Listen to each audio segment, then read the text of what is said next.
The perfect life, from the outside.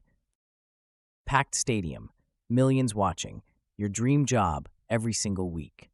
From the outside, it looks like everything you could ever want. But psychologically, that life is far heavier than it looks.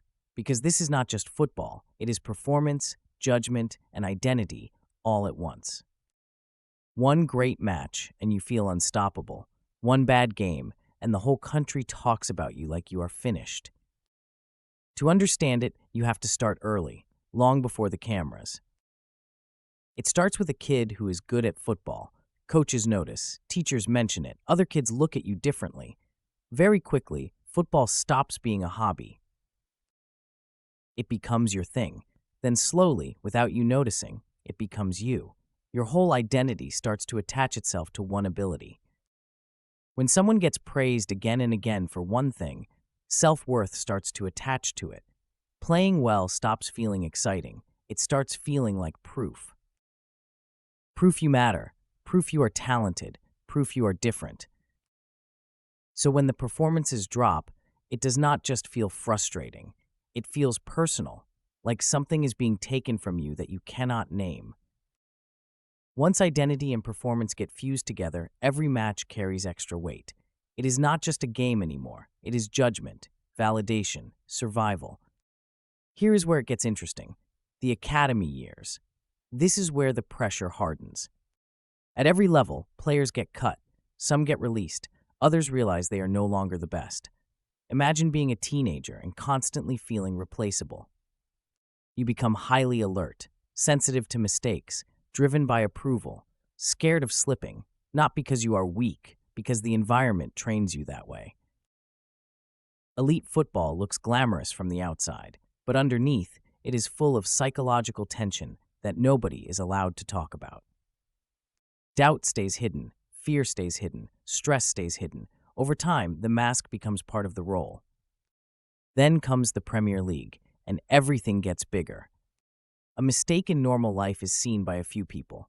A mistake in the Premier League gets replayed all day, clipped, analyzed, mocked, remembered. Fans react instantly. Pundits speak with certainty. One bad pass becomes proof you are overrated.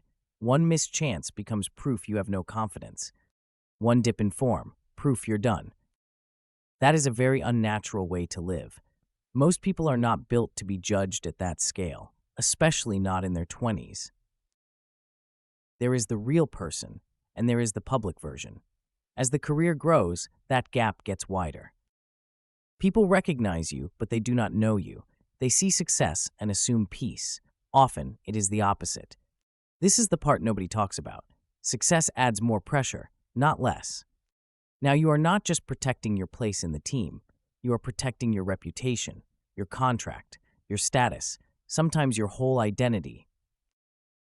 Confidence in football is not fixed. For many players, it changes week to week. A good run makes everything feel natural. Then one mistake arrives. Your body feels free, instincts return, decisions come quickly, the game feels easy. You are not thinking, you are just playing. Then a mistake happens. The crowd reacts.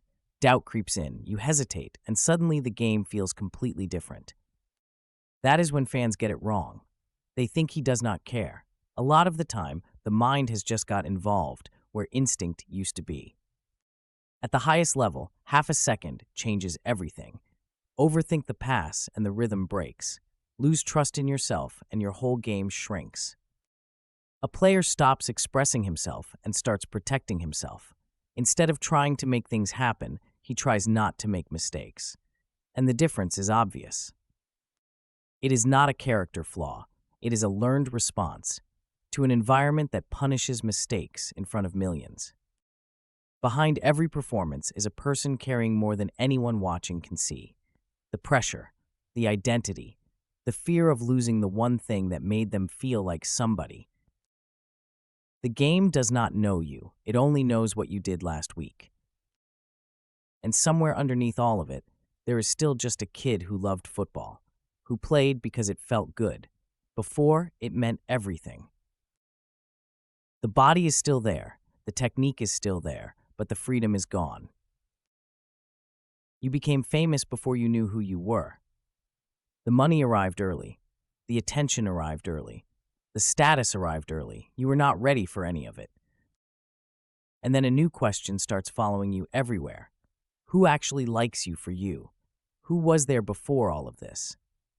From the outside, it looks like arrogance, the distance, the guarded look, the short answers, but inside it is something else entirely. The more visible you become, the harder it gets to know what is real. And even with people all around you, a quiet loneliness can still grow. Not the kind of loneliness where nobody is there, the kind where nobody feels fully safe. Then comes the injury, and suddenly everything goes quiet. The routine stops, the rhythm stops. Your whole sense of relevance just disappears. For a footballer, the body is not just part of life. It is the career. Every knock, every strain, every scan, every week of waiting. Who am I when I cannot perform? That is the question injury forces, and most people never have to answer it. Here's where it gets interesting. Even when you are fit and playing well, the mind never fully settles. It keeps scanning. Am I rising? Am I slipping? Do they still believe in me? Who starts? Who sits out? Who gets trusted? Who gets blamed? Football makes the hierarchy impossible to ignore. Play well, and people want more. Score goals, and the expectations rise. Have a great season, and the standard moves again. There is no resting point. This is the part nobody talks about, the obsession. From the outside, it looks like discipline. From the inside, it feels like fear.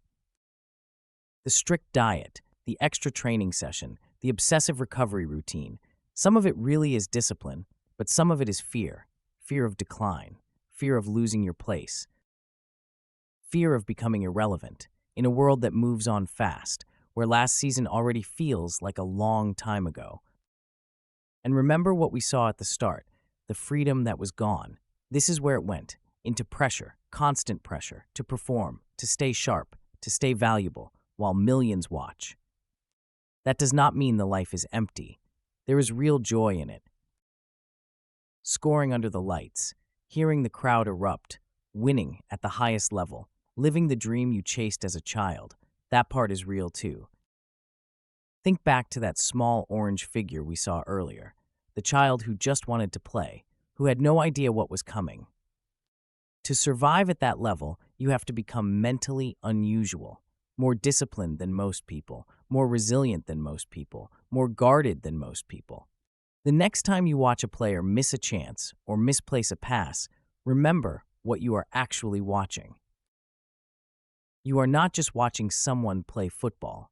You are watching a person carry all of it in front of millions and hold themselves together anyway. Sometimes the most impressive part is not the talent. It is the fact they can hold themselves together at all.